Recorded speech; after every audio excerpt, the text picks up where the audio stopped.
Hi friends, இந்த பைரவி அடுத்து என்ன நடக்க போகுதுன்றது இந்த ஒரு வீடியோவில் ஒரு குட்டி பிரம்முவாக பார்க்கலாம் வாங்க.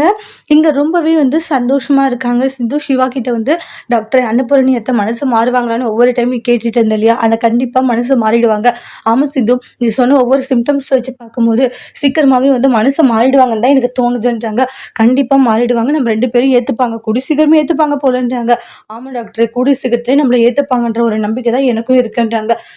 பொறுத்திருந்து பார்க்கலாம் என்ன நடக்குது அப்படின்னு சொல்லி பேசிட்டு இருக்காங்க. அதுக்கு அடுத்ததா பாத்தீங்கன்னா சிவா பேசிட்டு அங்கிருந்து போறாங்க, வர இரு சிந்துன்னு சொல்லிட்டு. கொஞ்ச நேரம் கழிச்சு மகன் ரூம்குள்ள வராங்க, சிந்து ரூம்குள்ள. உடனே ஏ சிந்து, என்ன அப்படியே ஏதோ தேளு கடிச்சிருச்சு அதை கடிச்சிருச்சுன்னு சொல்லிட்டு ரொம்ப சீனை போட்டுக்கிட்டு இருக்கன்றாங்க.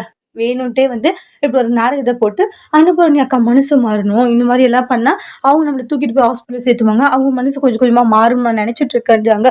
ஒரு நாளும் அப்படி மாறாதுன்றாங்க. நான் நடிக்கணுன்ற அவசியம் எனக்கு எதுவுமே கிடையாது மக அத்தைன்றாங்க. இங்க பாருங்க, எல்லாத்துக்கும் காரணம் நீங்க தான். நீங்க நடிக்கிறீங்க, ஆனா எனக்கு நடிக்க தெரியாதுன்றாங்க. ஐயோ, நடிக்க தெரியாதா உனக்கு? நான் ஏன் நடிக்கணும்ன்றாங்க. எல்லாம் பிளான் பண்ணி பொய் சொல்லி திருட்டுத்தனமா உனக்கு நீயே தாலி கட்டிட்டு இந்த மாதிரி எல்லாம் பொய் சொல்லி ஏமாத்தும் போதெல்லாம் உனக்கு நடிக்க தெரியல. இப்ப நான் நடிக்கிறது தான் உனக்கு நாடகமா இருக்கான்ட்டாங்க. சும்மா தேவையில்லாம பேசாது சரியா?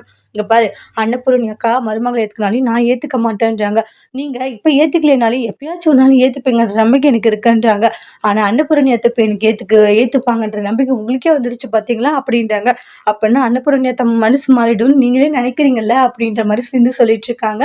மகாவுடைய பாயிண்ட்டுக்கே போய் சில கொஸ்டின் எல்லாம் கேட்குறாங்க. அப்படியே சிந்து பேச பேச மகா அப்படியே ஷாக் ஆகி நிற்கிறாங்க.